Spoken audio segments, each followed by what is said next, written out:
అజయ్ దేవగన్ మొన్నే సైతాన్ మూవీతో సెంచరీ కొట్టాడు. ఇప్పుడు మైదాన్ మూవీతో వచ్చాడు. పీడియాట్రికల్ డ్రామాతో దూసుకొచ్చాడు. వరల్డ్ వైడ్ గా మైదాన్ మూవీతో థియేటర్స్ లో సందడి చేస్తున్నాడు. మరి సైతాన్ లానే ఇది సైలెంట్ గా హిట్ అయ్యేలా ఉందా? సీన్ లో ట్విస్ట్ ఏమైనా ఉందా? ఫైనల్ రిపోర్ట్ తో ఏం తేలింది? అజయ్ దేవగన్, గజరాజ్ రావు, ప్రియమణి, రుద్రనీల్ అండ్ కో కలిసి చేసిన మూవీ మైదాన్. అమిత్ రవీంద్రనాథ్ శర్మ మేకింగ్ లో తెరకెక్కిన ఈ సినిమాకు ఏఆర్ రెహమాన్ మ్యూజిక్ అదనపు ఆకర్షణ.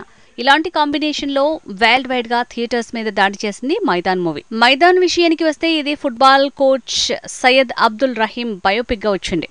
50s లో జరిగిన ఒలింపిక్స్ లో మన టీం ఎందుకు ఓడిపోయిందో తేల్చి కొత్త జట్టుని సరికొత్తగా సిద్ధం చేసే పనిలో ఉంటాడు రహీం.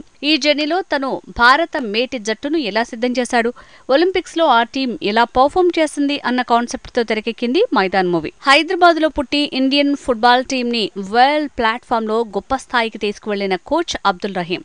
అలాంటి పాత్రలో అజయ్ దేవగన్ పాతకపోతే ప్రియమణి అండ్ కో తమ పాత్రల మేరకు పర్ఫార్మెన్స్ తో ఆకట్టుకున్నారు. మైదాన్ మూవీలో రోమాలు నిక్కబొడిచే సీన్లకు, దేశభక్తిని రగిల్చే సిచ్యువేషన్లకు కొదవలేరు.